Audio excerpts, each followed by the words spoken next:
Okay. Yes. Great. Good morning, everyone. Thank you very much for coming to Accountability Board. If we could have introductions from us all. There's two members who are meant to be joining remotely. That's Councillor George and Rosemary Nunn, and Stephanie Mitchell and Suzanne Musa will be joining the meeting virtually. But I don't think Rosemary or Councillor George are here yet. So we'll go around the table first of all. I'm Sarah Dance, I'm Chair of Accountability Board. I'm Helen Dyer, I'm the Programme Manager at SELEP. Adam Bryan, Chief Exec of SELEP. Good morning, everybody. Good morning, Roger Goff, Leader, Kent County Council. Morning all, Simon Cook representing Further Education. Morning, I'm Adrian Golding from Medway, and I'm substituting for Councillor Robin Chambers, who unfortunately cannot be with us today. Councillor Gledhill, Leader of Thurrock Council. Councillor Keith Glazier, Leader of East Sussex County Council. Thank you. Stephanie Mitchiner, representing the Section 151 officer of the accountable body. Thank you. And Susan Musa, legal representative here on behalf of the monitoring officer for the accountable body. Thank you. And as I said, Rosemary and Councillor George hopefully will be joining us in a bit. As you can see, there are microphones on the table and they'll be switched on throughout the meeting. And if you wish to speak, if you could sort of give me a nod or raise your hand or something so I can make sure that I've seen you, that would be great. And when you're voting, please could you raise your hands so that we can all count that and make sure that it's completely legitimate. As you know, members of the public are able to join the meeting and officers are listening in on the discussion, both in person and virtually. So a recording of the meeting will be available via the SELEP website after the meeting is concluded. For those who are attending the meeting virtually, please don't use the chat function as we can't see that on Zoom. Thank you. And if there are any technical issues for those people joining us on Zoom, just remain on the call and we'll try and connect you back up as soon as possible. There are no items requiring confidential discussion. Helen, apologies, please. Yes, so we've had apologies from Councillor Bentley, who was unable to, a substitute was unable to attend, Councillor Chambers, who's represented by Councillor Golding, and Councillor Coxall, who's represented by Councillor Gledhill. What I should remind you about corporately is that the members who are joining the meeting virtually, so Councillor George, they're allowed to contribute, but they're not allowed to vote. So they don't count towards the meeting quorum. So the meeting is operating exactly at quorum. So if anybody needs to leave early, we won't have been able to we won't be able to make decisions. So just let's make sure we move through this agenda swiftly so nobody has to leave. Thank you very much. Okay, so minutes of the last meeting. Are there any comments or questions? Or do you confirm them as a correct record? Yeah. Okay. Everybody's happy? Thank you. Can I ask for any declarations of interest, please? None. Okay, thank you.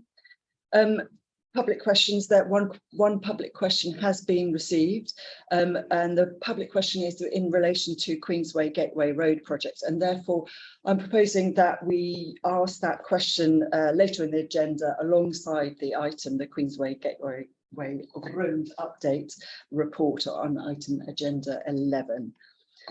So I'm going to just, before we go on to the rest of the agenda, I just want to hand over to Adam quickly on the annual performance review. Board members will note that Adam sent an email out to everybody last night, I think it was, or yesterday afternoon, about the annual performance review. And I just want to bring to all of our attentions the fact that there have been recent conversations with government about delivery, and they have expressed concerns about delays to delivery. So I think it's very important that we note that before we go into all of the rest of the items on the agenda. Adam, was there anything else? Thank you, Sarah. So much the same message, really. We recently received notification of our APR outcome for 21-22, where LEPs were awarded a binary score of either met or not met. So the Cities Local Growth Unit rated us as met for governance and for strategic impact.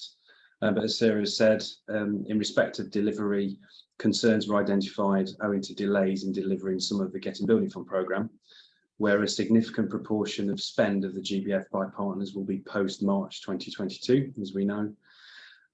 Government will be reviewing this risk with SELEP through our 22-23 Q1 reporting process. And due to GBF slippage 21-22, quarterly reporting of spend will continue to be a requirement of us for the whole of this financial year as well, and beyond that.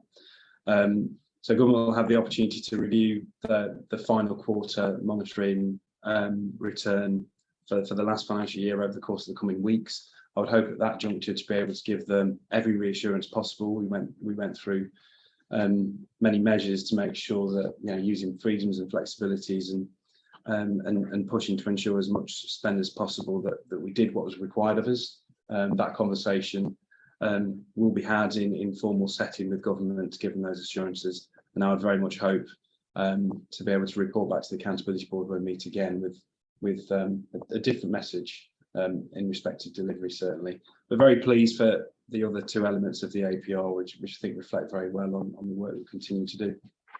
Absolutely, thank you.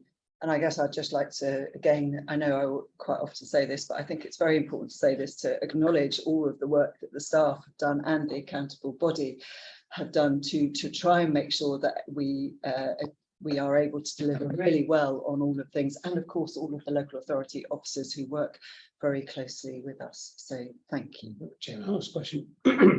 Adam, how do we compare on the delivery aspect compared to all the other LEPs? Bearing in mind that we are the biggest by far, and our location to central London.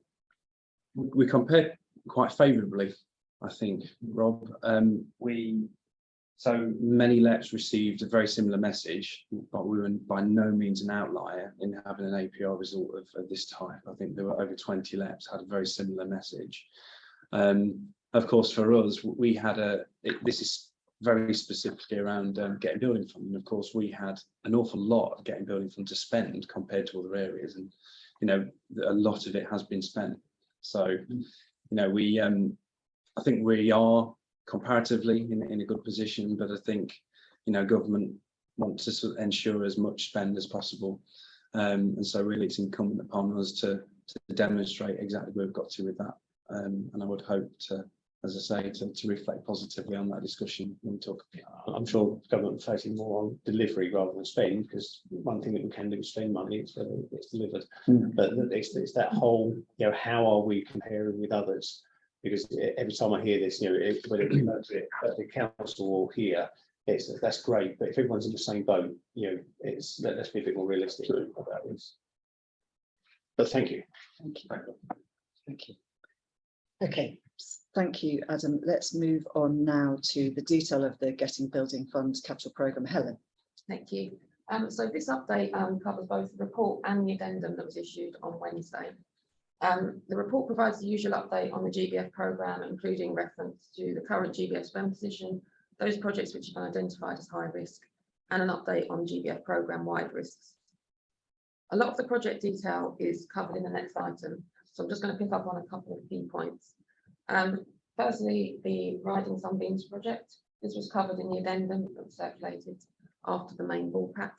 And it's unfortunate that despite the best efforts of Riding Sunbeams and Network Rail, they have unfortunately concluded that the project cannot be delivered at this time due to insurmountable technical issues. And as a result, the board are asked to agree the removal of the project from the GBF programme today. The full 2.5275 million GBF allocation will need to be returned to Essex County Council as the accountable body within 4 weeks of this board meeting to allow reallocation to alternative projects. And the strategic board will be asked to consider the process for which should be applied to the reallocation of this funding at their meeting in June. So moving on to quickly touch on the financial position. As set out in the report, GBF spend totaling 50.7 million were reported in 21-22. When taking into account the implications of the cancellation of the Riding Sunbeams project, this leaves 20.8 million GBF to be spent in 22-23, which represents 24% of our total GBF allocation and is allocated to 15 ongoing projects. I also just wanted to clarify the figures in table 1 within the report. The table provides a direct comparison between forecast GBF spend by local partner at the start of 21-22 and the actual spend reported by local partners in April 2022. So at the start of 21-22, it was still expected that GBF funding would be spent in full prior to the 31st of March.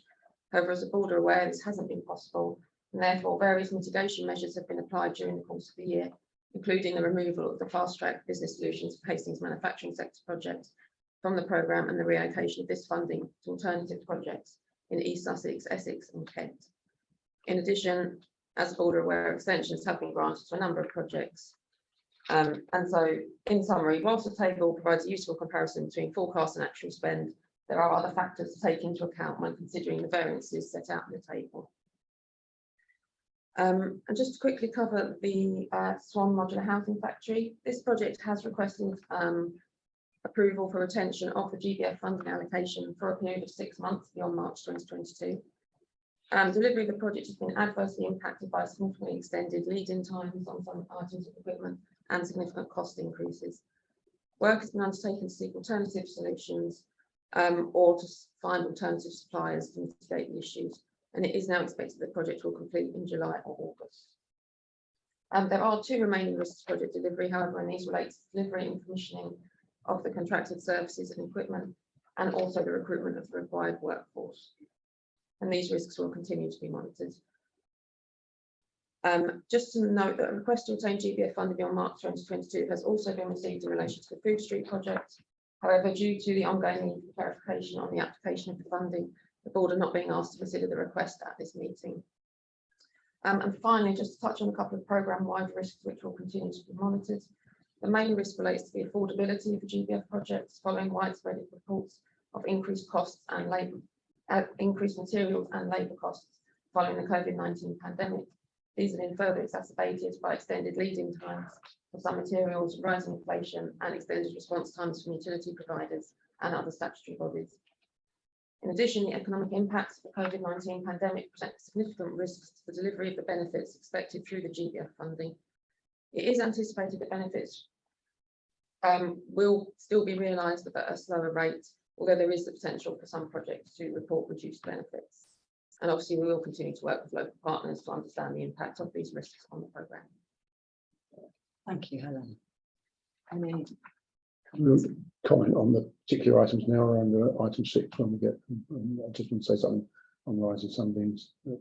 riding sunbeams now, because we're looking to move just to say again how disappointing it is at the late stage and how much work went into trying to make this work.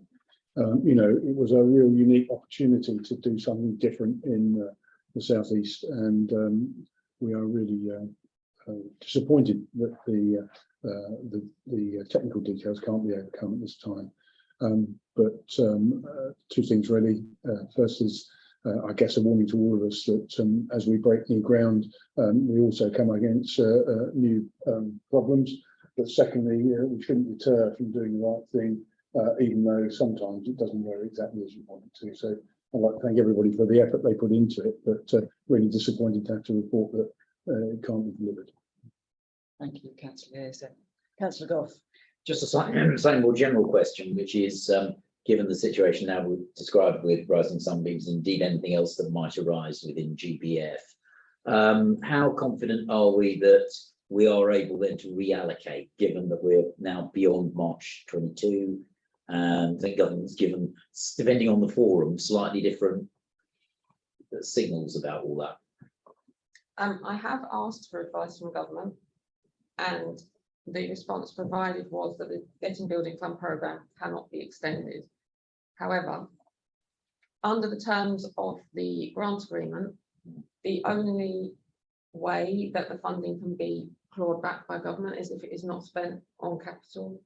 And therefore, I think we are able to reallocate the funding. It's just if government want to, if there's any requirement for government to approve it, but I've not been advised of that yet. So proceed until apprehended. Yes. If apprehended, feign deafness. Yeah. Okay. Good. From the accountable body point of view, is there anything you'd like to add to that? So if I come in first, Susan may wish to add to it, but Helen's absolutely right. So the grant conditions do not stipulate anything specifically related to individual schemes. It's that it has to be spent on capital, and there's no time limit on the spending of the funding. So it is exactly as Helen's explained. If we would always want to, I guess, include government in our thinking and have their endorsement to it, but we don't think there's any way they could seek to recover the funds based on the grant conditions alone. Very good, very encouraging. So presumably there is scope for lots of us to be creative in any suggestions. Creative quickly. Yes, well, I think we can be creative and quickly. Yeah. Simon. So I know we're flipping into wider things, but so contractually, that's where we stand. What about reputationally? Yeah, because you said we're going to be much more closely monitored now. So there's a part of me that wrangles with this. We want to keep the money in the region, but GBF was all about shovel-ready projects. So if we're reallocating, they were never shovel-ready in the first place. That just feels a bit weird. That's probably more a reputational issue than it is a contractual issue. Though. I think one of the things we would need to make sure we do, and I sort of say this with, it's weird, Miss Suzanne sort of kicking you really hard when you sort of open your mouth. For us, I think we've just got to go through a very quick, open, transparent and fair process. That's what we need to do. If we're in a position where we can reallocate the money, then our task as usual is to go about it in a really open way, engaging the strategic board and the accountability board in the process. Yeah. So we need to be super exercised on them really being ready to go in the ground, as opposed to they might be in the ground. So I guess that initial criteria that we put in last time, we've just got to ramp up the criteria to make sure they are ready, and then we can be more confident that we can spend that quickly. Is that correct? Then we've got a way around the reputational impact. Brings a whole new meaning to shovel ready. Yeah, no, it does. Yeah. Okay. Thank you, though, Simon. I think it's a really important point to raise, actually. So we will be looking to you all to put that microscope on those projects that you may put forward about whether they really are oven ready, shovel ready, whatever you want to call it. Partially cooked, partially cooked, maybe even, yes. Thank you very much. Are there any other queries or questions? No. So I'm asking us to note the current reported spend across the GBF programme for the 21-22 financial year of 50.716 million as set out in table 2. And we're asked to agree one of the two following options regarding Swan Modular Housing Factory Basildon project. The option 1 that we have in front of us first is that whether we agree the retention of the GBF funding beyond March 2022 against the project for the maximum period of 6 months, subject to strategic board endorsement at the June 2022 meeting. Or the other option is to agree that the GBF funding shouldn't be retained beyond that. I'll ask for votes first on option 1, which is to agree the retention of GBF funding beyond March 2022. Okay, so that's agreed. Note the deliverability and risk assessment as set out in Appendix C, and agree the removal of the Riding Sunbeams project from the GBF programme. The 2.5275 million GBF issued to East Sussex County Council should be returned to Essex County Council as accountable body for SELEP within 4 weeks of this board meeting for the reallocation to alternative projects. Thank you. Okay, let's move on now to item 6. It's a review of the GBF funding forecast. Helen. Thank you. So this report seeks to establish a mechanism through which ongoing GBF projects can be managed to ensure timely spend of the GBF funding and completion of the GBF programme. And obviously this is particularly important in light of the feedback from government following the annual performance review. The report also provides an update on those projects which have outstanding funding conditions or which had conditions attached to the release of the remaining GBF funding for local partners in March 2022. So I appreciate that this report is very long. There's a lot of information in it and in the appendix. So I'm just going to try and pick out the key points which relate to the recommendations, but just bear with me. I may talk a bit longer than normal, just to try and cover everything. So firstly, to cover the individual project updates, which are subject to decisions from the board. To start on the UTC Maritime and Sustainable Technology Hub project. As the board are aware, delivery of this project has been severely impacted by complex land ownership matters. At the last meeting, it agreed that condition would be attached to the release of the remaining GBF funding, which required successful acquisition of the lease for the building by the 31st of March. The acquisition of the lease has been further delayed, with completion now not expected until June, which means that condition has not been met. However, significant progress has been made, and Lewes District Council and delivery partner have been undertaking other aspects of work at risk in advance of lease acquisition so as to minimise the impact on the programme. Whilst it is the delays encountered today, it is recommended that the deadline for acquisition of the lease is extended until the next board meeting. One other point to note is that it's become apparent that there are significant costs associated with the acquisition of the lease, and this has resulted in an increase in the total project cost, and this increase is supposed to be in excess of £500,000, and therefore this board will need to approve that increase in project cost.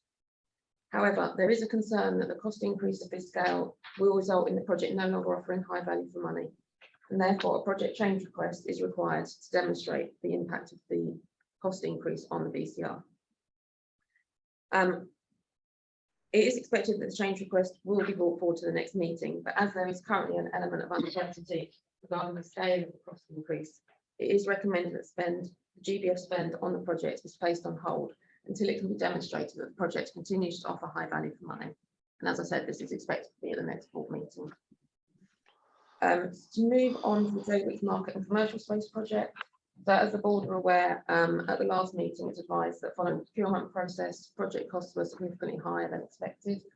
At that time, work was ongoing to secure the additional funding needed. And it was also again noted that due to the scale of the cost increase, board approval would be required. It was agreed by the board to release the remaining funding to Essex County Council, subject to receipt of confirmation at this meeting that the project continues to offer high value for money, and subject to receipt of confirmation that full funding packages in place. It has now been confirmed that additional funding has been secured from both Tendring District Council and Essex County Council, and therefore the funding package is in place. An updated value for money calculation has also been provided, which demonstrates that the BCR remains at 3.81, which is comfortably offering high value for money. And therefore, as the conditions have been met, the board are asked to agree the increase in total project cost at this meeting. Moving on to Langdon Place. So the board are advised that an outstanding planning application which relates to the proposed highway works, and the determination of this application has been delayed on a number of occasions.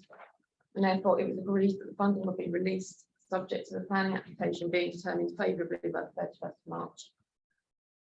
The planning application has now been determined and planning consent granted, but this didn't happen until the 6th of April. And therefore the condition attached to the release of the remaining GBF funding was technically not met. However, given the close proximity of the date of planning determination, the deadline agreed by the board, it is recommended that GBF funding remains allocated to the project. So Tech Port in Dover. So the GBF funding was awarded to this project at the last board meeting, and it was subject to a number of conditions, including receipt of confirmation of all outstanding consents. And that's planning and scheduled monument consent was secured by the 20th of May. The only condition that was outstanding at the time of preparing the report was the planning consent, and it's now been confirmed that planning consent was granted on 19th of April, and therefore it's recommended the board agree option 1 in the report. The final project to consider is the Better Queensway project. Swan Housing Association has entered into a joint venture with South Bend on Steve City Council to deliver the Better Queensway project. And at the last meeting, the board would advise that Swan Housing Association's viability and governance rates have been downgraded by the regulator for social housing. In addition, there was reference to early discussions regarding the potential for a partnership with Orbit, which would place Swan Housing in a stronger position. Due to these factors, the board had concerns regarding the likelihood of the project progressing as planned. So it was agreed that the funding would be released as our North Sea City Council, subject to receipt from the council that the project would proceed to delivery as planned. The latest update on the project is positive and indicates that discussions between Swan Housing and Orbit regarding their potential partnership have been positive and has been presented to both boards. However, consultation with customers for both organisations has only recently completed, and therefore there is still work to be done by both boards to decide whether that partnership will go ahead. And therefore it's considered that there are still a number of risks attached to delivery of the project, and therefore it's considered at the moment that that condition has not yet been met, and therefore a further update will be brought to the July board meeting, which is expected to confirm the ongoing status of the project.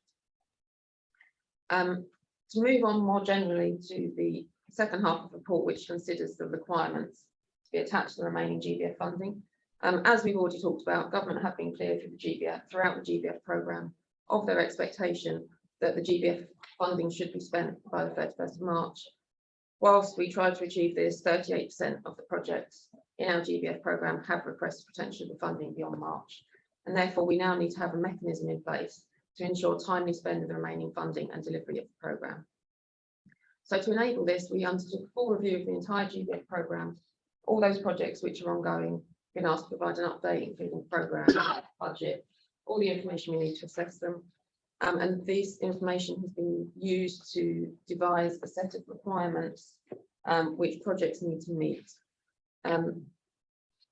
Given the requirements of government, the inclusion of milestones around the inclusion of requirements rather regarding the completion of key milestones by set dates was considered important, and therefore these milestones have been devised based on the information provided. There has been an element of flexibility allowed to try and ensure that the projects are able to meet the conditions.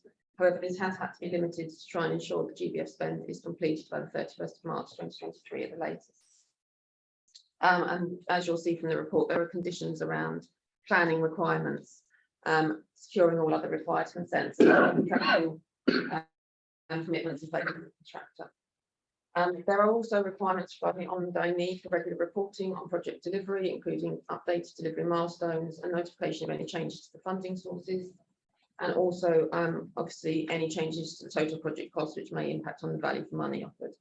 In total, there are 6 requirements set out within the report.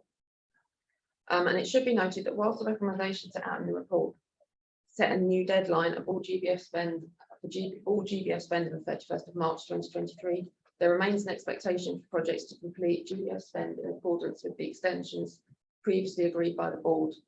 Should a further extension on GBF spend be required, the project will need to be brought back to the board for consideration, and such requests will only be agreed in exceptional circumstances.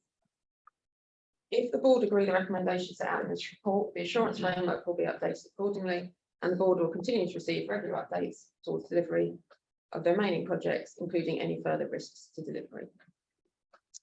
Thank you, Helen. Awful lot to get through there. So comments, questions from anybody? I think it's a very comprehensive report, and the expectations have been clearly laid out for us. Just on the UTC project in East Sussex, clearly the negotiations with DfE have been difficult. We're hopeful that we'll get there, but I think that the reality is that we have got to continue to push. And again, I support the recommendation one that says that it comes back to the next accountability board to be either approved or not. On that one, I think we have a clear message we've got to get on to deliver. Thank you. Not much on the high risk ones. I can highlight that the ASTA LFFM projects, bizarrely enough, I managed to see the same crew out in 4 different roads on the same day, clearing the ducts. I will take away some of the expletives that were used, but they basically were saying they've never come across a network that's been so blocked in all the time across the whole of Essex. The speed at which they did it was phenomenal. The whole road, they dug up at one end, started rodding through, clearing, and there's only 1 or 2 roads left to dig out. I actually went, got a cup of coffee, came back, and they'd done filled the road back in and we're off. So they are cracking on with this.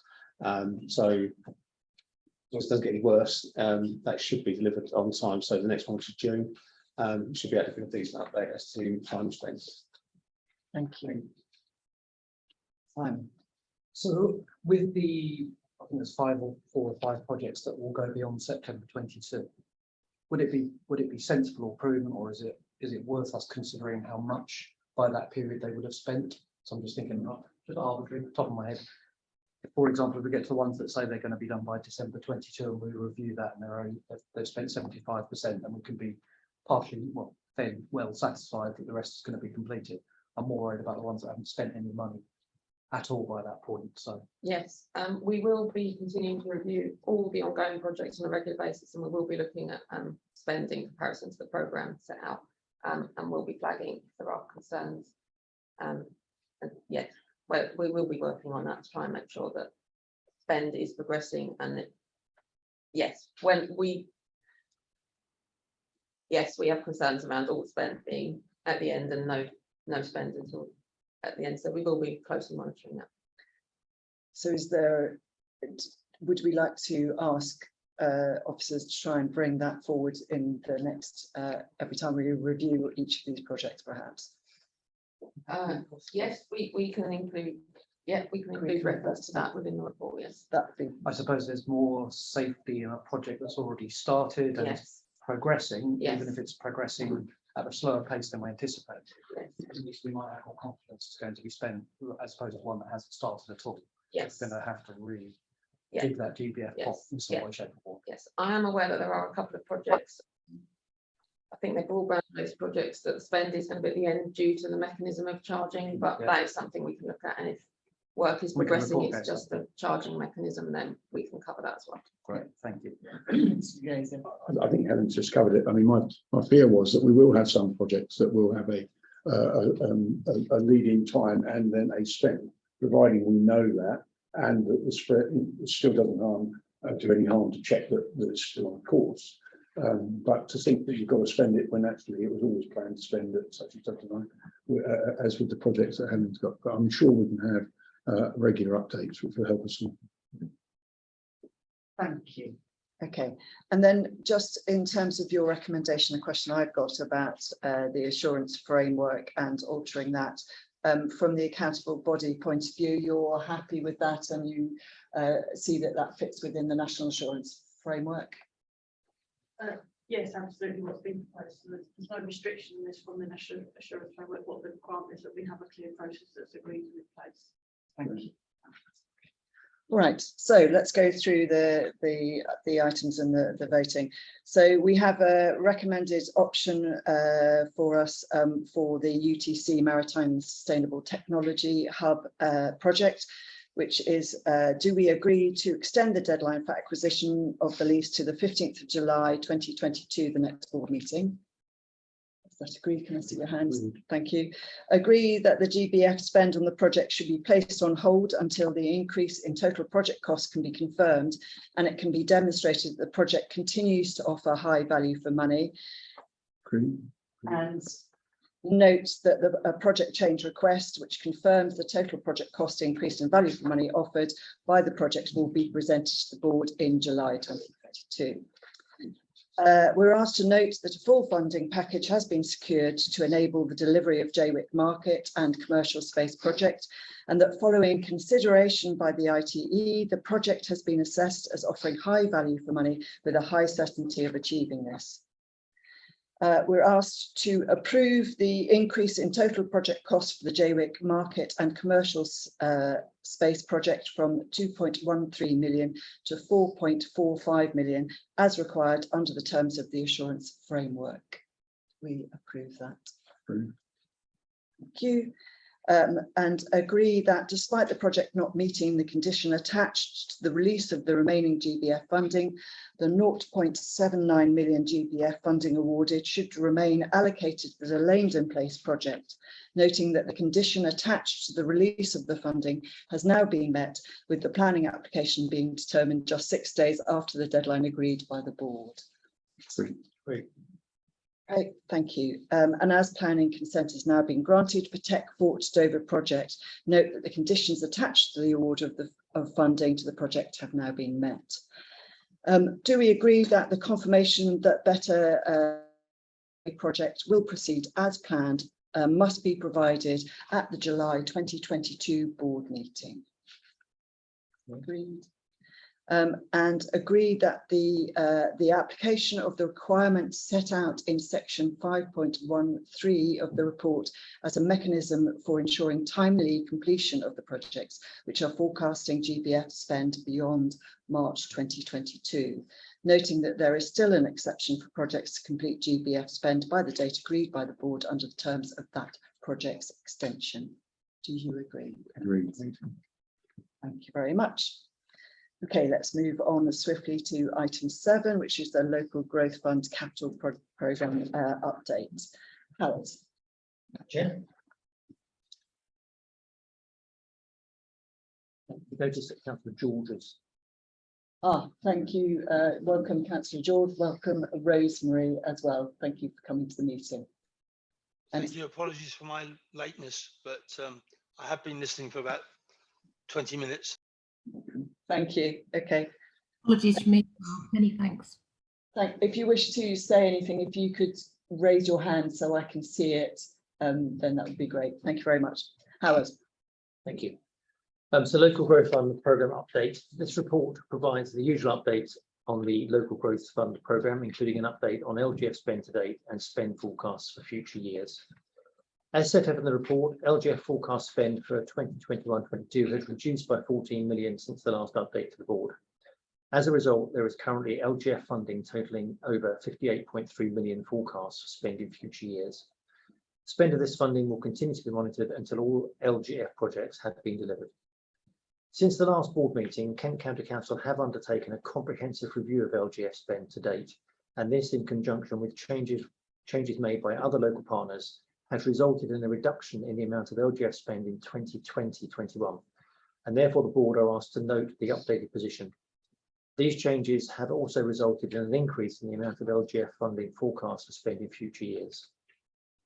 2021-22 year-end position will be reported to the board at the next meeting. The report provides an update on the A127 maintenance project and the status of additional LGF funding which was awarded to support project delivery following the COVID-19 pandemic. Southend-on-Sea City Council have confirmed that the project has now completed and that the additional 0.207 million LGF awarded to the project has not been spent. As a result, the board are asked to agree the removal of this funding from the project. The reallocation of the 0.207 million LGF will be considered under agenda item 12. The board are also asked to consider an updated completion date for the Hastings and Bexhill Movement and Access Package project, which has experienced a delay of more than 6 months, from December 2022 to summer 2025. The Hastings Borough Council have received town bill funding, which has prompted a review of the project. Whilst initial project proposals to utilise the LGF funding to one part of Hastings have been developed for construction, in light of the town bill funding bringing together 2 funding sources to develop a more comprehensive scheme for the town centre focused on Padlock Road, will maximise the overall benefits derived from both funding sources, augmenting one another and reduces any potential abortive spend. Finally, there are a number of programme-wide risks which continue to be monitored, as outlined in the GBF update item.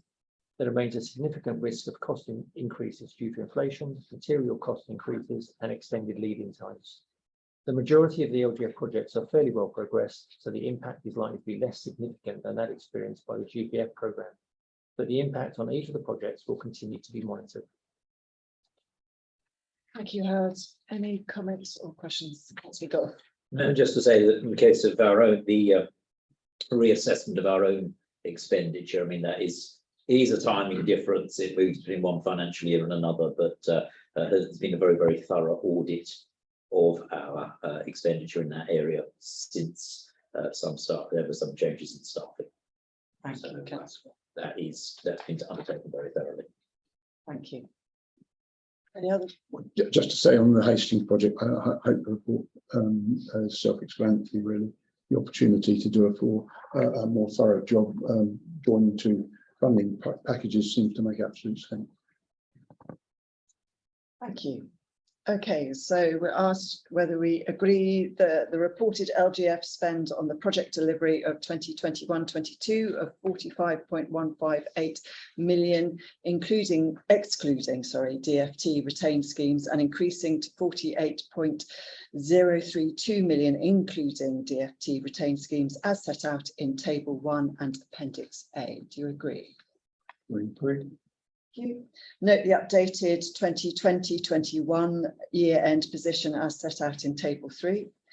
Do you agree the removal of 0.207 million LGF from the A127 essential maintenance project, noting that this is additional LGF this is additional LGF funding awarded through the LGF project pipeline and does not form part of the DFT retained funding allocation?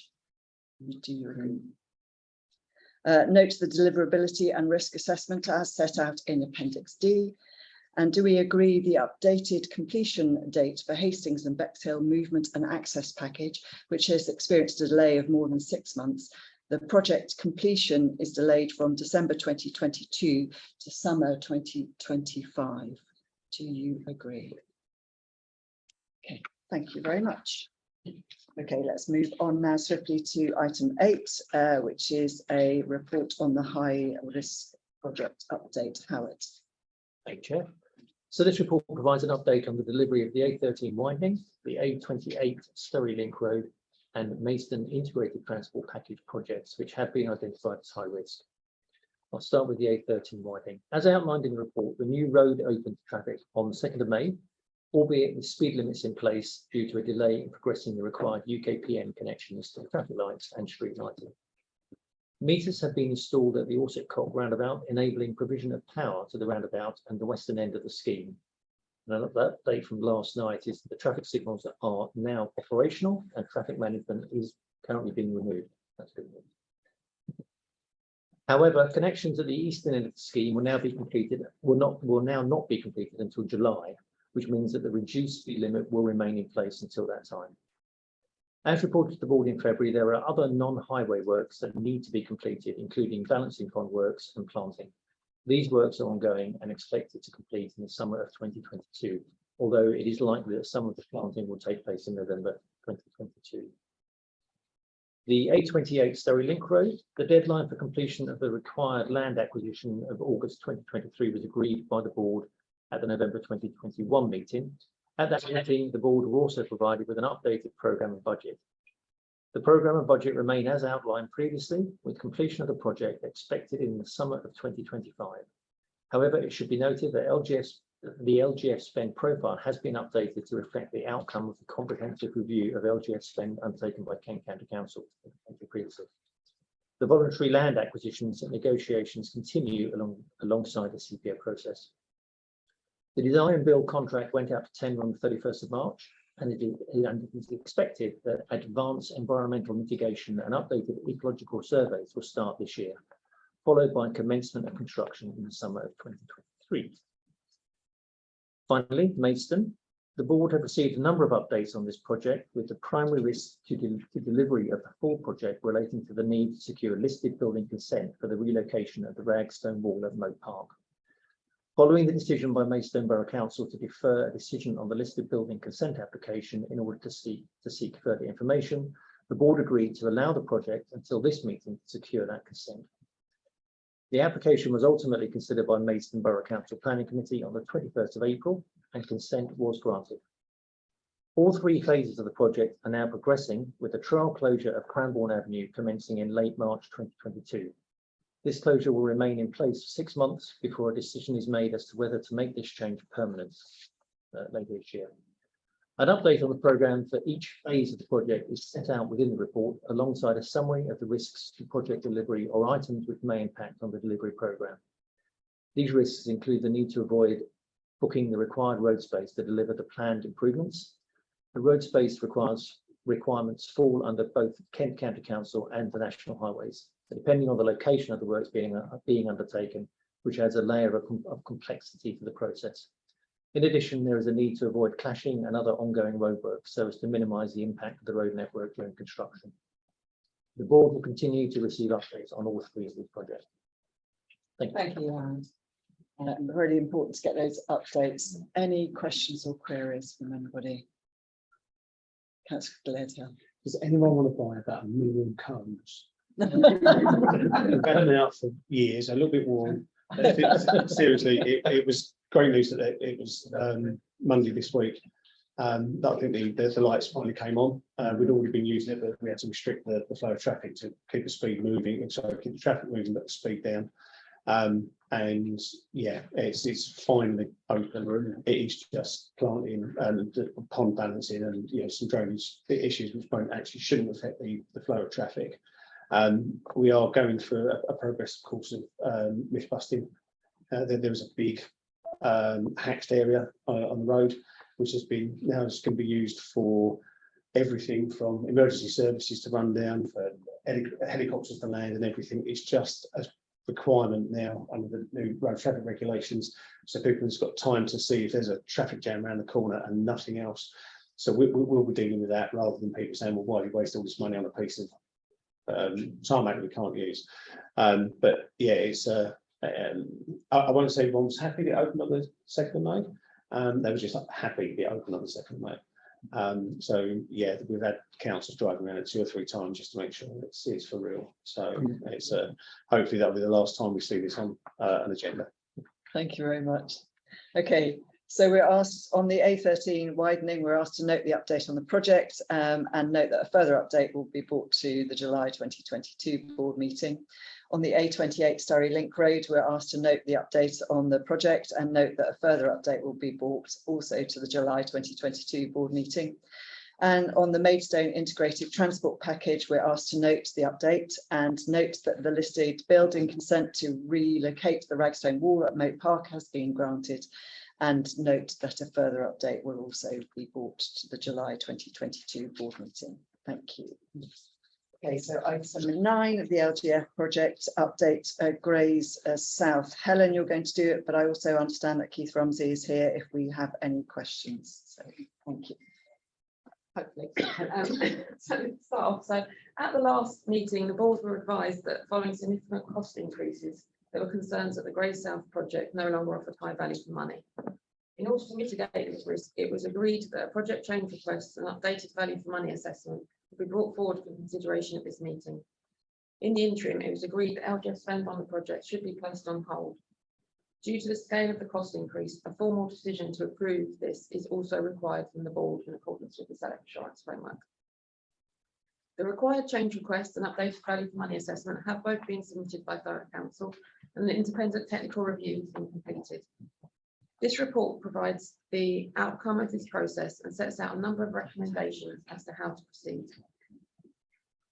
In addition, the report provides an update on progress towards delivery of the project, with confirmation that 2 planning applications have now been submitted and that voluntary land acquisition negotiations with affected landowners are ongoing. An updated delivery programme has been provided, which indicates it is now expected that the Grays South underpass will complete in November 2024, with the public realm elements of the project completing between 6 to 9 months later. It should be noted, however, that this programme is subject to change. The project is required to follow the GRIP process, and as the board are aware, this process often takes longer than anticipated. In addition, the programme assumes that land acquisition can be completed via negotiation. If requirement for a compulsory purchase order would likely extend this programme by 15 to 18 months. The total project cost has increased from 28.7 million to 37.9 million as plans for the project have been developed. In the original full business case submitted for the project, ratio of 2.4 to 1 was reported. The updated value for money assessment shows that as a result of the cost increase, this is reduced to exactly 2 to 1, which is on the limit of what is acceptable under the requirements of the insurance framework. It is, however, noted in the value for money assessment that the number of benefits associated with the project which have not been quantified in the assessment. The ITE review has concluded that the project offers high value for money with a medium certainty of achieving this. However, there are a couple of points to note. Firstly, it is noted by the ITE that for the cost provided includes a 30% risk uplift in accordance with Network Rail guidance. In addition, optimism bias has been applied at 13%. Given that the project is at full business case stage, the IT has indicated that it would typically be expected that the risk levels would be lower and that the high level of risk suggests ongoing cost uncertainty. This uncertainty is potentially impacting on the BCR. If, as the project progresses, costs can be effectively controlled and the risk uplift reduced, the certainty of achieving a BCR 2:1 will increase. Secondly, it's noted that land value uplift benefits have been included within the assessment. This is not typical for a transport scheme. However, Thurrock Council have confirmed that the project has been treated as a non-transport scheme, and therefore this approach is in line with government guidance. The IT has concluded that the BCR is fairly robust, with further opportunities for this to improve as the project nears completion, and the project is managed in a robust, thorough way with costs effectively controlled. In light of the outcome of the IT review, it is recommended the board approve the recommendation approve the increase in total project cost, and that LGF spend on the project is allowed to recommence. However, if the board have concerns regarding the ability of the project to satisfy the value for money requirements of the insurance framework, there are other options available, including the reallocation of the LGF funding, which is currently reported as unspent, or continuing to keep LGF spend on hold whilst further work to develop the project, ensuring greater certainty as a total project cost and the ability of the project to meet the requirements of the insurance framework. It should be noted, however, that these options are likely to further complicate delivery of the project. If the board agree the recommendations set out within the report, the project will continue to be closely monitored and further updates will be provided at future meetings. Thank you, Helen. Comments, queries?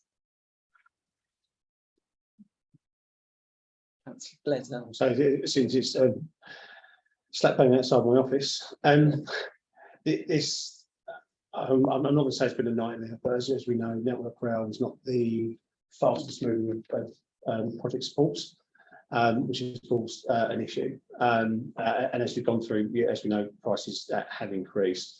But what was interesting to find out earlier this week is at the college, which is right next to our council offices, there's seen a decrease in the number of students that want to go there.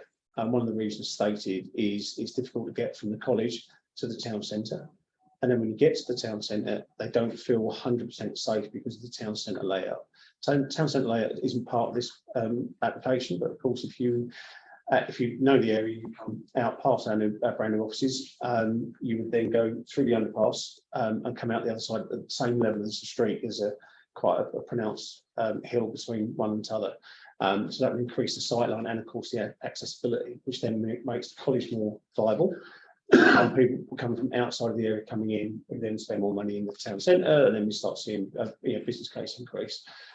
Also, this now obviously part of the regeneration of Grey South includes 1,200 odd square metres of retail space, which will be again on the opposite side. And one of the things we've noticed is anything on the council offices side gets less footfall than the other side, because it's just that going up the hill and two across the train tracks. I got stuck 15 minutes on Tuesday waiting for trains to go east and west, and then a freight train and another freight train, and then probably the first freight train coming back just to have a look again.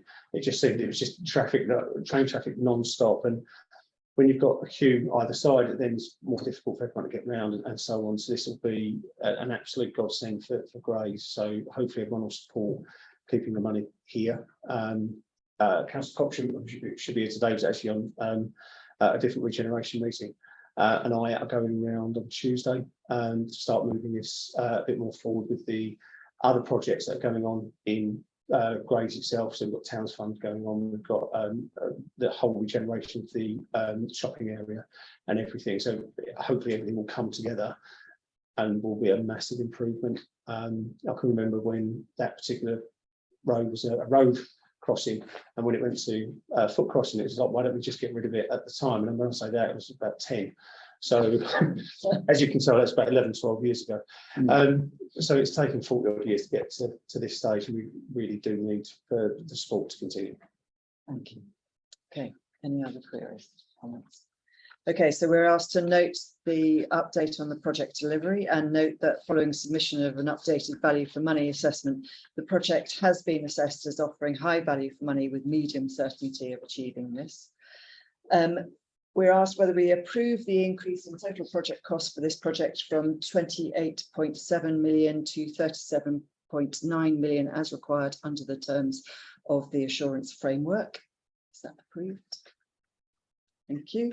And do we agree that the LGF spend on the project should recommence following receipt of confirmation continues to offer high value for money? Thank you.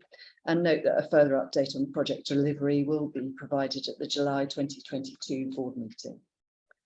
Okay, let's go on now to Local Growth Fund, London Gateway, Stamford Le Hope. Howard. So Keith is having trouble connecting Okay. onto Zoom. So Kevin is here and he will give the Keith Okay. bit and then I'll come in. Okay. Kevin, are you able to turn your speaker on? Can you hear us? Yes. Mark. Good morning. Good morning. So could you give us an update?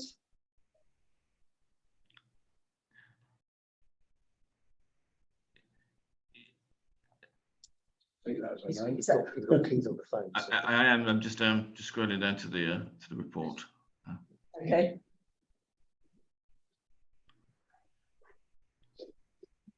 Sorry.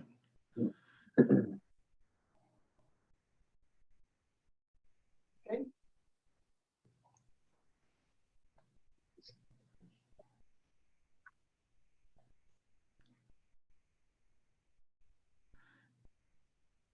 Are you ready to give us an update? Yes, thank you, Chair. So the recommendations before the board is in terms of the project actually has been actually placed into two phases, with the first phase being the station building itself. In terms of that, Chair, that obviously reported last time that the council had gone to tender on the main contract and had identified a preferred constructor in the Volker Rail. We are progressing that appointment. We have a letter of intent in place with the main contract being anticipated being signed and sealed in July this year. Work progresses with Volkers in terms of actually starting the mobilisation on site. There's been a number of site meetings and initial licenses for site works have been applied for. So that's the first phase. Second phase relates to the interchange itself. It was noted in the last meeting that we would bring back a business case for the whole of the project. Unfortunately, due to data collection issues around employment related to the Freeport, that information wasn't gathered in time. So we've not been able to actually complete the business case to be able for it to go through independent assessment. That business case has been completed now and is with the independent assessors, and the full report will be brought back to the Accountability Board in July. Okay, thank you very much. Howard, are you going to add anything? So thanks, Kevin, for that update. And Keith is still trying to connect. But, so from a SELEP standpoint, at the November 2021 board meeting, it was agreed to extend the project completion date to July 2024, subject to a revised business case being presented for consideration at this meeting. This business case needed to demonstrate the ongoing deliverability of the project and provide confirmation that the project continues to offer high value for money following the reported cost increases. As set out in this report and as mentioned by Kevin there, the revised business case was not submitted in time for the consideration at this meeting, and therefore the condition attached to the decision to extend the completion has not been met. This means that the extension to the project completion date has not been agreed.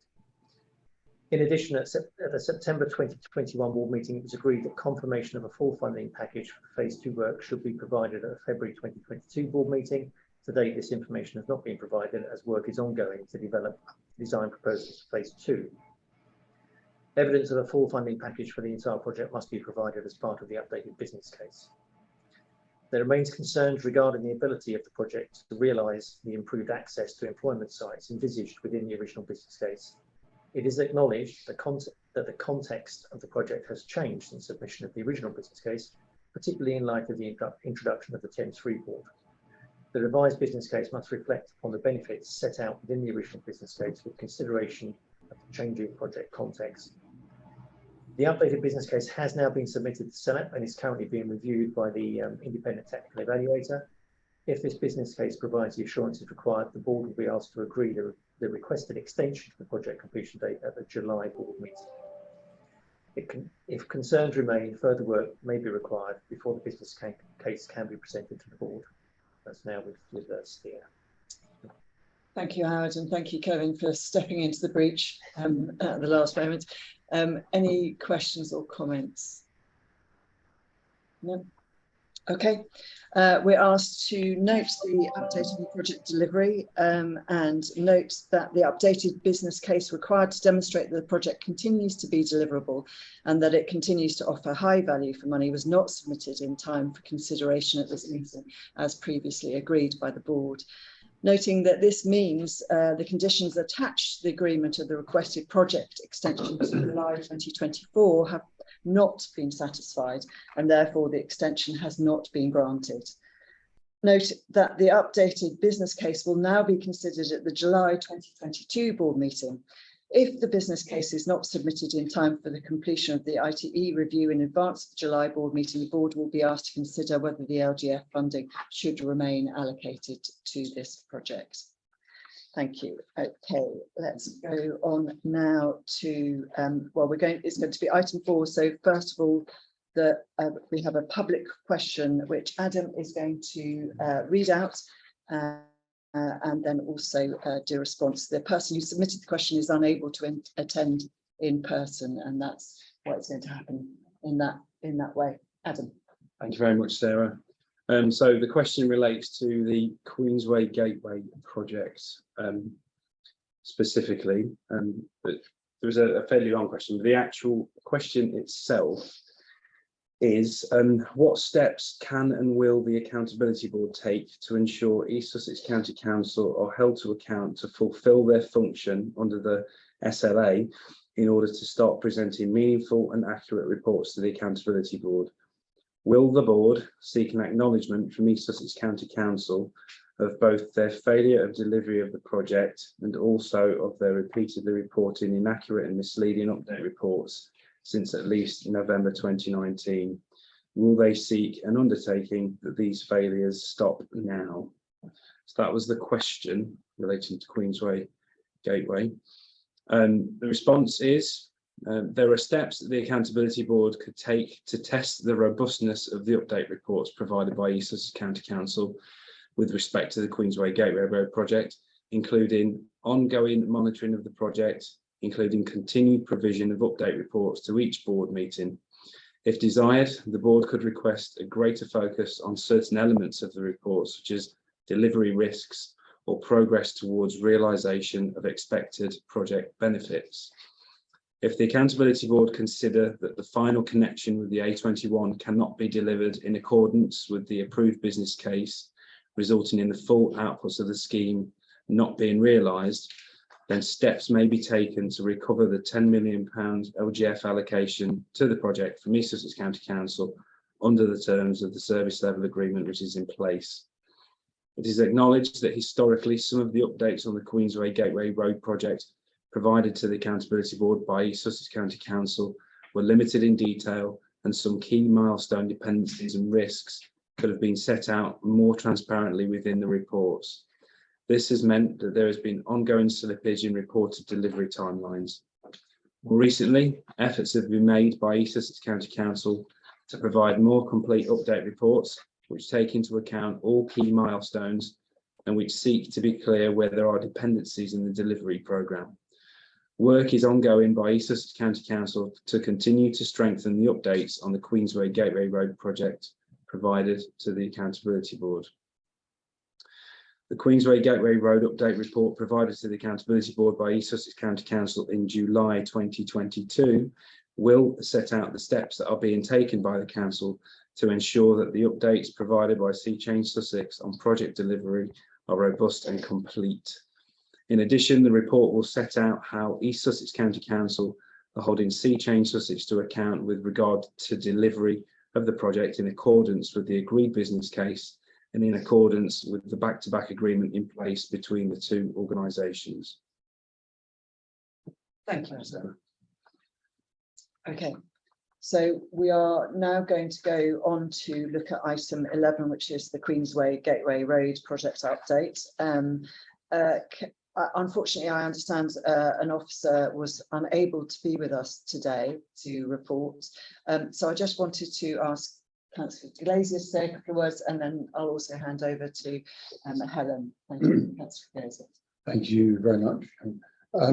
Firstly, I recognise the frustration that everyone feels in relation to this project. I can assure you that I share that frustration too. Whilst the majority of the project is complete, including the opening up of the employment land, the remaining section has proved challenging. It is important to be aware that not only do Sea Change Sussex have to satisfy ourselves as the local highway authority, they also need to satisfy National Highways, given the scheme's proximity to the trunk road network. Satisfaction in this context means an approved set of plans, drawings and specifications for the construction of the junction. These details need to be sorted and shaped by the findings of the road safety audit, which needs to cover the very detailed matters. Producing these plans, drawings and specifications is not an overnight task and is an iterative process, as often matters arising from the road safety audit, for example, give rise to the need to amend the proposal. In addition, National Highways have requested information from Sea Change, Sea Change have probably not envisaged when they first put forward the proposal. This has also included updated environmental assessment information. I must reassure the board that all and everyone is working really hard to bring it to fruition. We have weekly project meetings with all concerned, and as soon as the work I have referred to is complete, we will prepare the Section 278 agreement and associated traffic regulation orders that will be required. The situation is ongoing. We continue to challenge and chase, and hopefully, as I've said many times before, the day will come when we can see traffic using the road. It's a vital part of the infrastructure for that part of Hastings. Thank you, Councillor Glazier. Thank you. So yes, as usual, the report does provide an update on delivery of the project and basically just updates on progress at the last board meeting. I'm not going to run through that. I'm just going to reiterate a few of the points in the SELEP section of the report. So as the board are aware, delivery of the project has been significantly delayed compared to the programme set out in the business case, and with a further delay to project completion set out within this report. At the last meeting, it was reported it was anticipated that a signalised connection would be open to traffic in summer 2022, whereas this report gives a completion date of autumn 2022 at the earliest. And as Councillor Glazier has already mentioned, this delay stems from the need for the designs to be amended to reflect points raised during the road safety audit. A milestones table continues to be concluded within the report, with some work having been undertaken to demonstrate the dependencies and risks associated with each milestone. There are still a number of outstanding approvals and TROs which need to be completed before the signalised connection can be constructed and the new road open to traffic. Progress towards achieving these milestones will be reported at future board meetings. It is noted within the report that progress towards delivering the permanent, otherwise known as the roundabout connection with the A21, has been put on hold, whilst Sea Change Sussex and East Sussex County Council focus on implementing the signalised connection and ensuring the full length of the new road can be open to all traffic. Whilst this approach accelerates delivery of the temporary connection, it has an associated negative impact on the timeline for any CPO, which may need to be progressed to enable acquisition of remaining land if the permanent connection is to be delivered as set out in previous updates of the board. As has been outlined previously, consideration will be given to the potential for the signalised connection to be retained as a long-term solution rather than being used as a temporary option whilst the permanent roundabout is progressed as originally intended. The performance of the signalised connection will be monitored for up to 6 months after opening to establish whether it is satisfactory and mitigates the identified traffic issues or if further works are required. It's therefore expected that this decision will not be taken until mid-2023. Previously, this was reported as early 2023. At this point, if the signalised connection is retained as a permanent solution, a project change request which revisits the benefits offered by the scheme and provides assurances that the project continues to offer high value for money will be brought forward for board consideration.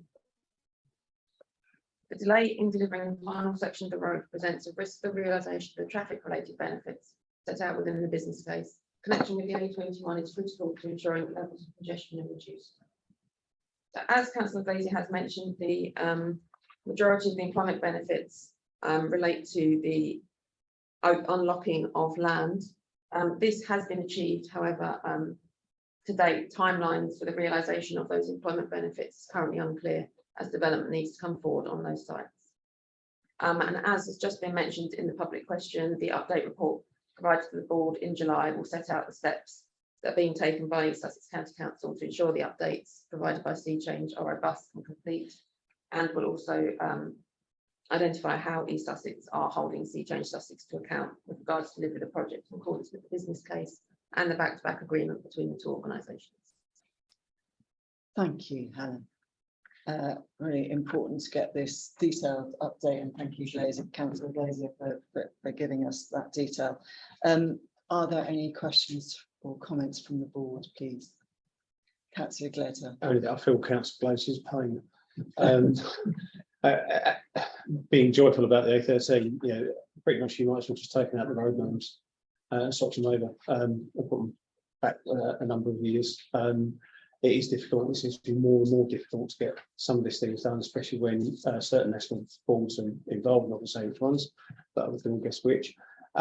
So it really does need, again, continued support to sort of get this over the line. Unfortunately, people just suddenly think it's just them that's affected, and it's not. It's actually everybody. I had sleepless nights. We all have sleepless nights over the A13. I'm sure Keith has got the same with this link road. And it's, you know, it just, people have to understand it's a lot more difficult than, you know, just laying some tarmac.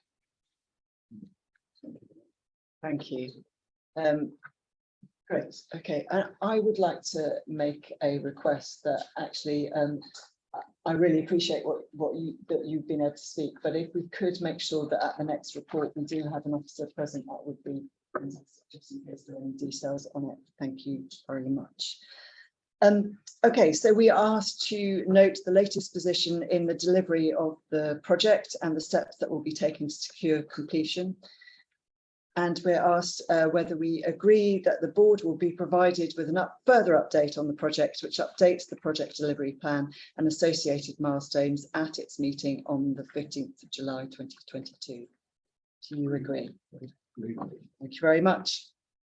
Okay, let's move on now to item 12, which is LGF additional funding awards. Howard. Thank you, Chair. The purpose of this report is for the board to consider the reallocation of returned LGF funding to an alternative project and the removal of a project from the LGF prioritised project pipeline. The remainder of the report will not be considered unless further LGF becomes available during the course of this meeting, and it hasn't, so that's fine. As discussed under agenda item 7, the 0.207 million additional LGF funding awarded to support delivery of the A127 central maintenance project is no longer required, as the project has now completed. In accordance with the board decision, this funding has now been removed from the project and is therefore available for reallocation in accordance with the project pipeline. Southend Airport Business Park project is currently at the top of the prioritised project pipeline, and therefore the board are asked to agree that the available 0.207 million LGF is awarded to this project. This will bring the total additional LGF awarded to the Southend Airport Business Park project to a total of 0.527 million. This funding will be used to build virus resilient measures into the launch pad, which will ensure provision of a safe place for SMEs. As the funding is currently held by Southend on Sea City Council, there is no requirement for the funding to be returned to the City County Council as the accountable body for SELEP.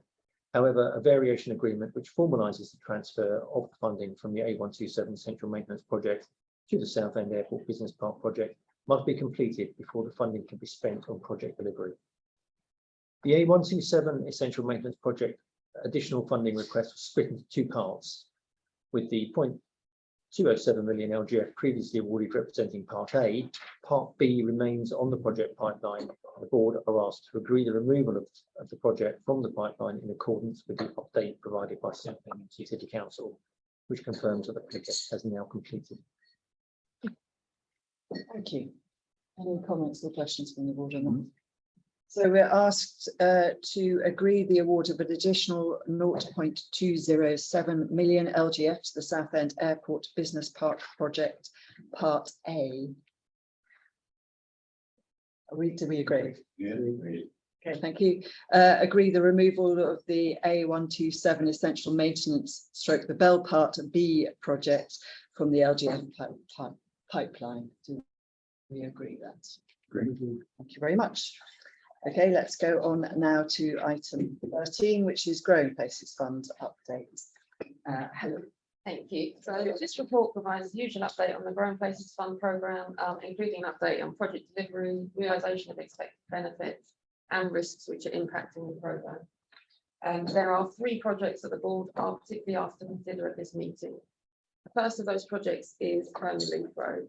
The board agreed the award of 3.5 million GPF to the project in March 2021.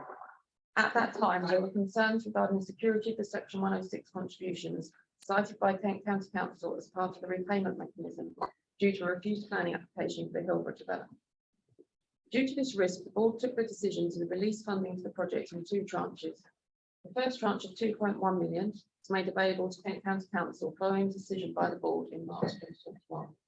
Whereas release of the second tranche of 1.4 million was dependent upon receipt of evidence of planning approval for the Hillborough development. Kent County Council have now provided evidence that planning consent was granted in November 2021, following the conclusion of the planning appeal hearing.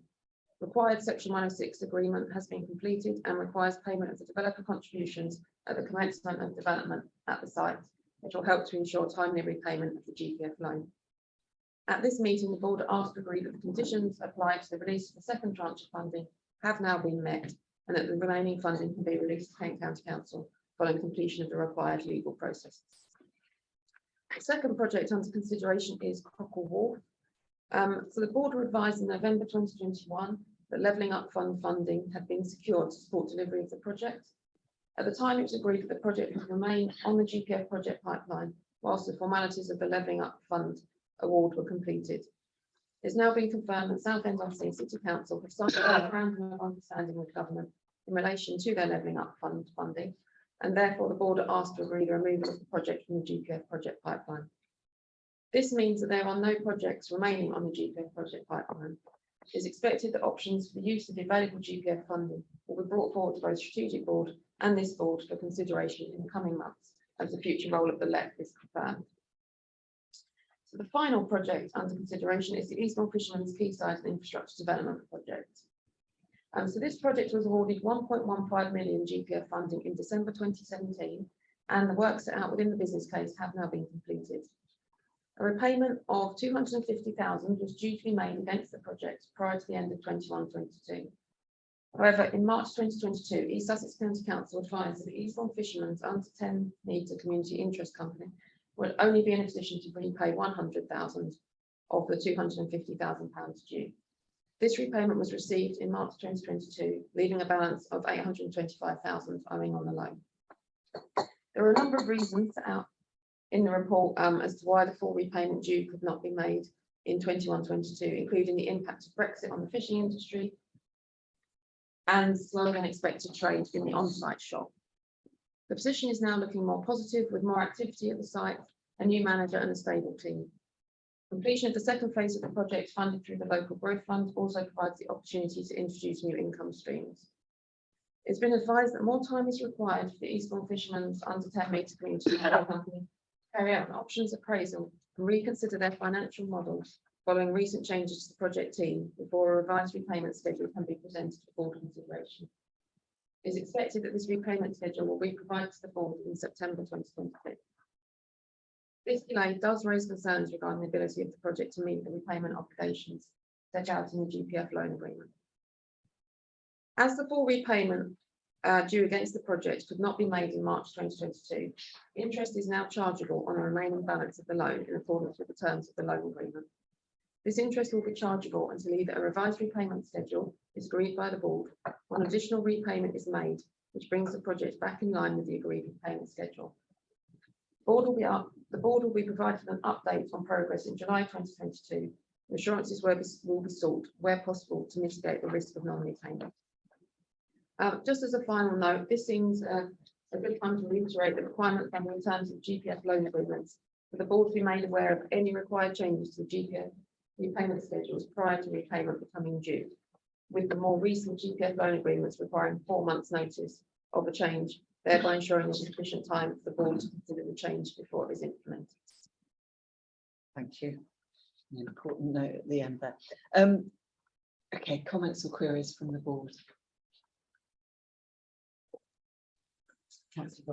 Only that in relation to the Home Relief Road, I mean, I think it's pretty clear cut, and clearly that's something which is of significant importance to that village, as well as the linkage to housing. So I hope we can agree that. Thank you. Just on the fishermen, it's again a project that's been delivered, circumstances not allowing the business plan to operate as suggested. We and they need one solution. Thank you. Okay, so we're asked to note the updated position on the GPF programme. We're asked whether we agree that the conditions applied to the release of tranche 2 funding for Herne Relief Road, Bonstock Road Improvement Scheme project have been met, and that the remaining 1.4 million can be released to Kent County Council upon completion of a variation to the existing GPF loan agreement. Do you agree? Really? Thank you. Do we agree the removal of the Leaport Quay Wall Copper Wharf project from the GPF project pipeline? Agreed. Thank you. Notes that East Sussex County Council didn't receive their full loan repayment from Eastbourne Fishermen's under 10 million community interest company in respect of Eastbourne Fishermen's Quayside and Infrastructure Development Project in 2021-22, and as a consequence defaulted on the agreed repayment schedule for the project, repaying 0.1 million of the agreed 0.25 million to the accountable body. A revised repayment schedule for the project will be presented to the September 2022 board meeting. And we're also asked to note that in line with the Eastbourne Fishermen's Quayside and Infrastructure Development Project credit agreement between Essex County Council as accountable body for SELEP and East Sussex County Council as the borrower, interest will be charged at a rate of 1.99% per day on the balance of the loan, being 0.825 million from the point of default of the 1st of April 2022 to the date whereby a revision of the repayment schedule is agreed by the board or repayment is made by the borrower should this occur first. East Sussex County Council will have advised that GPF repayment and any default interest charges will be made by the Eastbourne Fishermen's under 10 million CIC as per the back-to-back loan agreement with East Sussex County Council. Okay, thank you. Let's move on to item 14, SELEP finance update. Dawn. Thank you very much.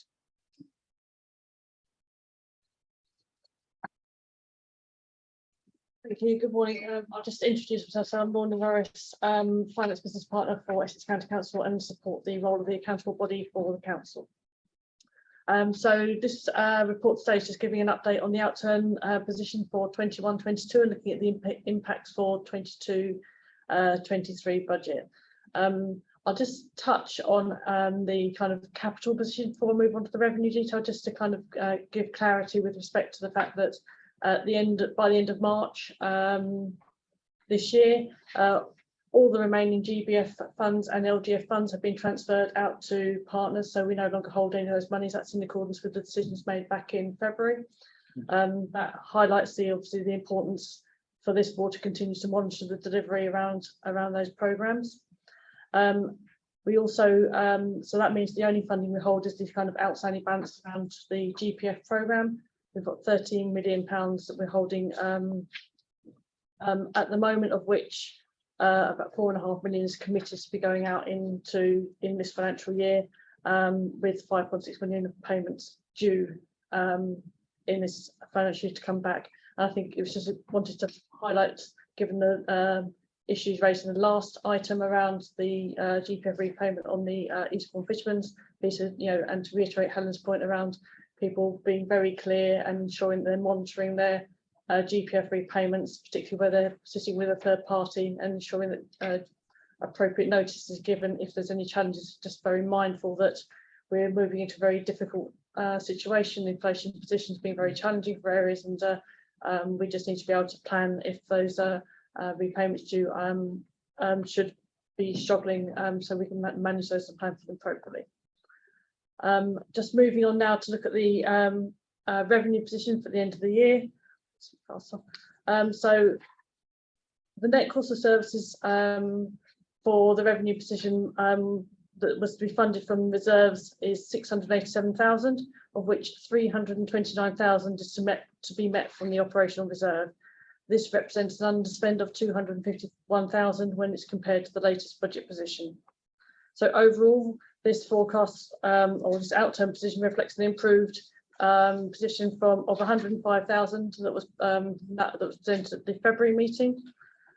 Three reasons sit behind this improvement. Firstly, with rising interest rates and the fact that we held capital grants longer than anticipated, meant that we had higher interest accrued on those capital balances in year. Secondly, we had a return of sector support funding from Kent County Council for a number of schemes where that funding was no longer required. And thirdly, the spend on our consulting projects elements was less than anticipated. So that gave the additional 105,000 improved position since February. And when you take this into consideration alongside the forecast underspend of 250,000 that was flagged in February following the receipt of the core funding late in December, this has given overall improved position of 358,000 in terms of operational reserves held at the end of March, which obviously means that we can then take into consideration the opportunities for what that might mean for the current financial year, and I think is given the difficulties in the financial situation is welcome. So the board might recall that when we set the 22-23 budget back in November, that was based on the assumption that we would utilise the operational reserves in full. Obviously, given this additional funding, that means that we can reconsider what that position actually means, but not only for the current year, but also future years, given that the fact that government have indicated an expectation of an ongoing role for LEPs beyond this financial year in the levelling up white paper.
It's Rosemary here. I'm just going to speak to see if you can hear us.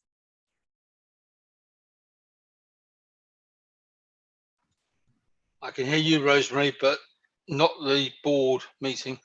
Stephen George. Yeah, thanks, Stephen. I don't think they can hear us either.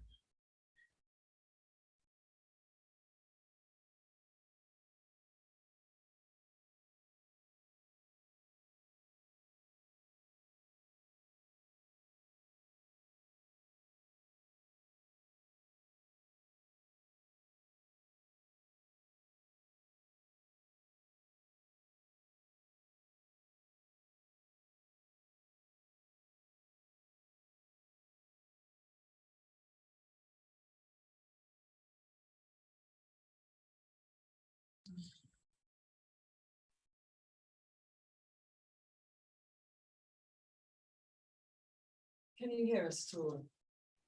Yes, we can. Great, we're back on. Marvellous. I'm sorry about that. Thank you very much for your patience. Ron is going through everything, so carry on, Ron. Okay, do you need to repeat anything? I think. All the voting members. Okay, perfect. Yes, so just to be clear, yes, we were the government has been clear that to receive the core funding in this year, we'll need to have match funding, and we're assuming that's going to be 50% of the core funding allocation as the approach that they've applied in previous years.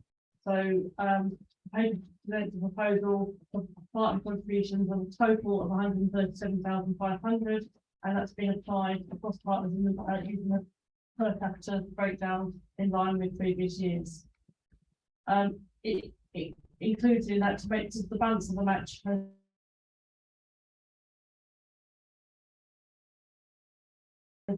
of 50,000.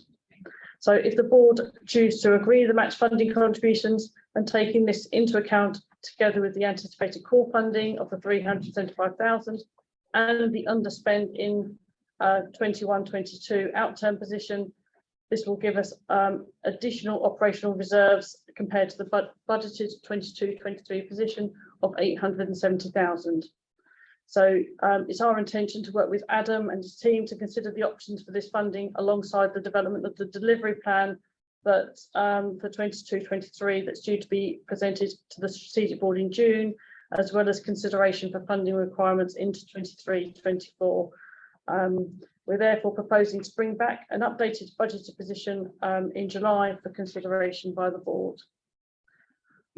Just wanted to give Adam the opportunity to say something in addition, given the delivery plan. Thank you, Lorna. And I think really important is to consider the extent to which any funding that we do have needs to extend into future years, given the capital programme, the requirement to monitor it. So we've always got an eye on that. So whilst I know that we need to strengthen a little bit to be able to do the things that we need to do this year, I'm absolutely determined to make sure that we can operate, into next year, because there's still that critical function to perform.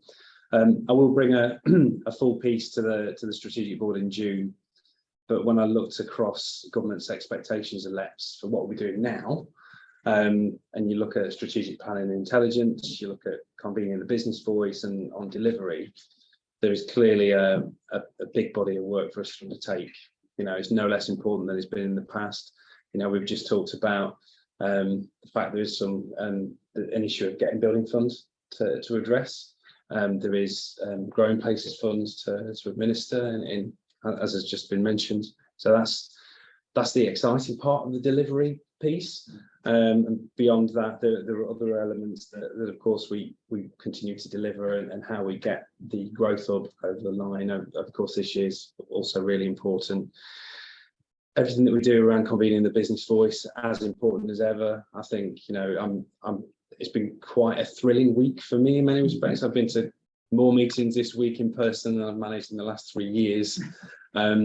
So many of them are about the role that we play in bringing that voice together, and that's been, that will continue to be important. We've got the major projects group that really brings those big investors in the area together on a SELEP footprint, and I'm talking about those big projects that we all know about that are just around the corner. They want to have that discussion about construction skills. They want to have that discussion about supply chains, and that's a really important part of a conversation that we pull together. And being able to make that happen is surely what this role is all about. The skills advisory panel and our work around skills, in terms of engaging with colleges, with universities, continues to be really important, and continues to be something that we'll throw a lot of weight behind as well. So that the convening piece is huge. On a strategic planning and intelligence perspective, to take the third of government's categories, again, I'll talk in more detail about this in June, but the work that we've done lately, particularly the sort of data-driven stuff that we've done, has been truly credible. And we've contributed to a few partners' own skills plans. We've with economic analysis, which has been really valuable. We continue to support activities around the strategic housing agenda, and we were, albeit not with cash, we were very much a sort of in-kind major supporter and contributor to a national conference this week. That was one of the the really positive things that we've absolutely helped drive, and we'll continue to take that forward for the benefit of our area. So I'm really enthused, I'm really excited with what we're here to do, and I think we continue to be a small team.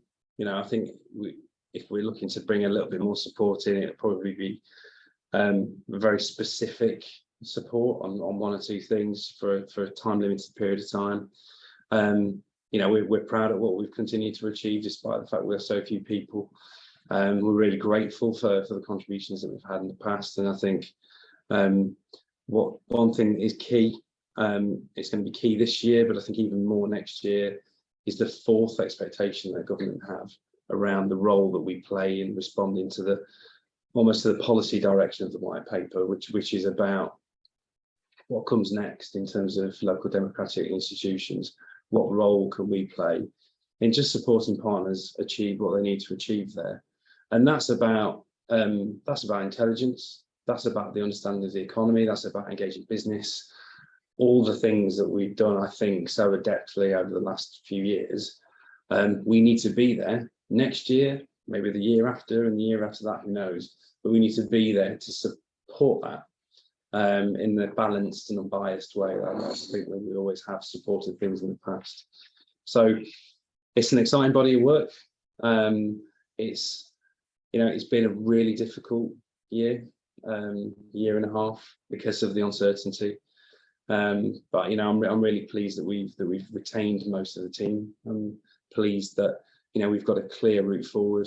Been really thrilled with the meetings that I've had with most board, most of the strategic boards since the last meeting. That are very helpfully informed next steps and where we need to take the direction of the LEP overall. So that's probably enough for now, Sarah, because there'll be a lot more for me to say in a few weeks' time. Thank you, Adam. And just wanted to say thank you to you and to Lorna and to all of the staff for bearing with us during a really challenging year and a half, as you said, but actually also remaining optimistic about what the future holds. Rosemary, you have your hand up. Thank you very much. Yes, I just wanted to note thanks to Adam and the team, and also on behalf of the universities in the region, obviously a very lucky region with 9 universities and lots of colleges as well. There are academic pathways to support with research, sector analysis, and support on strategy if you need it for those moments where you mentioned you might want some specific interventions to help understand next steps and options. So please remember that, because obviously we'd be happy, I'm sure all of the speak for all of the universities, not just Greenwich, happy to work with you and support the LEP moving forward in any way we can. Thank you. Simon. I just want to go back to the budget report, and particularly around the COVID-19 support programs. But I'm also conscious I had one of those driving to work moments where I probably got so distracted with the microphone. And Laura, you might have even said something about it, so I'm feeling really guilty that you might have done it and I missed it totally. So if you did, just tell me. Is there a way that we want to adjust what is becoming an increasingly large slippage, and probably time is surpassing that in some respects? Probably not going to be delivered or deliverable, so that brings some more revenue to do some new and different things? Who wants to answer that? Lorna, Adam? Do you want me to answer from the start point, then you can add? Absolutely. So in terms of those funds, so all the funds are contractually committed, and so there has been agreement to allow some of those contracts to extend beyond the time period. So there is an expectation that those works will still be delivered. It's just over a slightly longer time frame than is anticipated. I know that there has been a requirement to adapt some of the programs, given the fact that where other government funding streams, etc., have come in and plugged a similar course, so as not to duplicate, they've looked to adapt to plug where they felt to be those other other requirements, etc. But in terms of the overall position, you know, there's contracts in place to deliver those schemes up to the value that's been set out. Okay. It's probably also worth noting that when it comes to things that are supported using GPF in a different way, taking the CV19 funds as an example, the timescales for delivery are different to local growth fund or game building fund. You know, we aren't beholden to the same limit. So one of the beauties of that, I suppose, is that it gives them more room for a bit of creativity. We're really keen to act quickly, as we discussed earlier, to look at the GPF that we have sitting with us to make sure that we use it to best effect. And actually, it's been really one of the most interesting moments of last year was to discover when we had our AGM that body of work, the CV19 funds, was the thing that SELEP's done over the last 8-10 years that people value the most. So to sort of get that feedback from businesses, you know, was really valuable. So we need to sort of think really hard about, you know, when we've got anything available to us, and we're, you know, obviously in the in the place where we want to get stuff delivered as quickly as possible and effectively as possible, that you know, we take that on board, and then we put something together that you know, both will happen in a reasonable timescale, but also will, you know, do the very most to support those businesses that we're here to represent.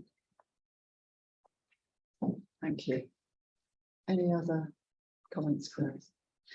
Okay, thank you. And I'd also just like to pay tribute to the local authorities for continuing to be committed to the LEP and to match fund things. So thank you very much for that. So in terms of the report, we're asked to note the provisional net cost of services for 2021-22 of £687,000. We are asked whether we approve the provisional outturn position for the SELEP revenue budget for 2021-22 in Table 1, including the net contribution to the operational reserve of £329,437. Do you approve that? Yeah. You approve the movement in reserve set out in Table 5. Do you approve that?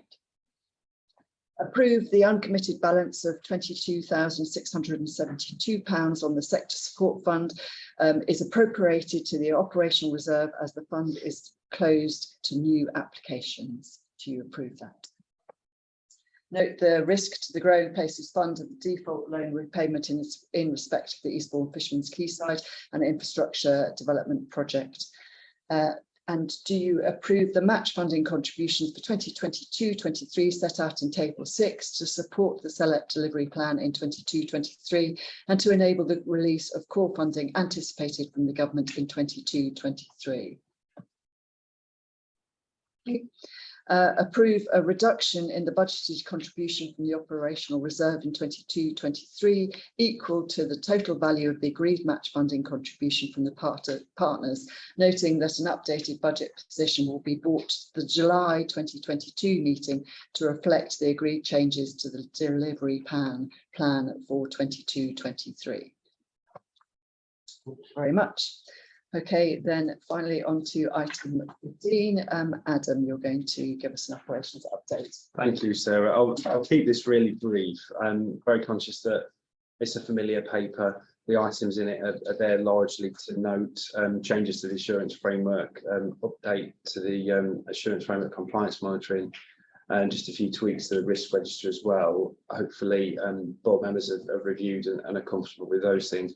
There were two things that I just wanted to very quickly highlight, some of which we've touched on already in the meeting, but obviously, first one, the levelling up white paper clearly has got implications for LEPs and how we best structure ourselves to respond to the job that we have to do, recognising you know, everything that might be happening in the future, but also how our own responsibilities have changed. You know, we don't have an active capital programme moving forward, albeit we've got the vestiges of a large one to manage over the course of the coming year or two.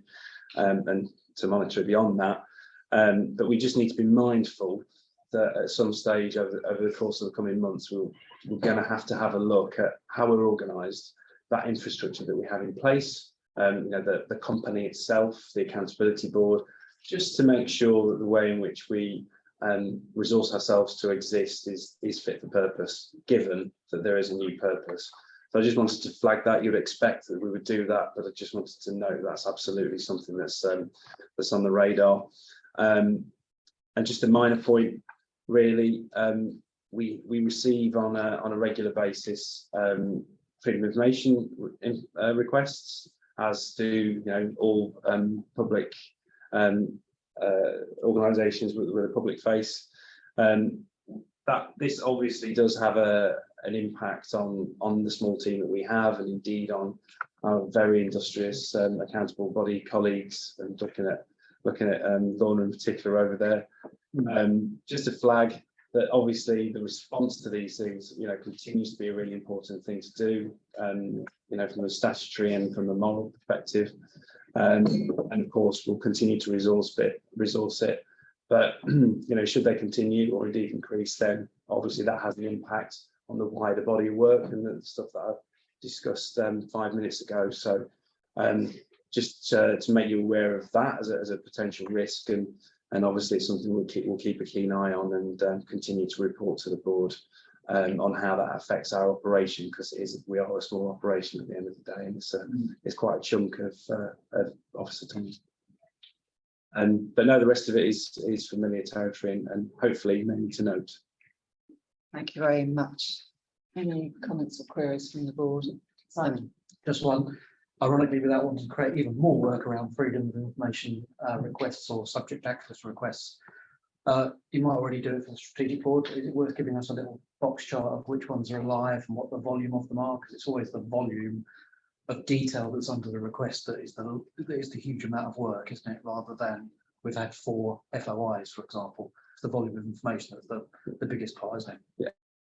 We could do that, couldn't we? Yeah, we do. I mean, obviously we do have a record of the number, and but certainly it'd be, I think, probably quite powerful to get that across. It would help us keep appraised of that risk, I think. Absolutely. Yes, absolutely. It's Simon.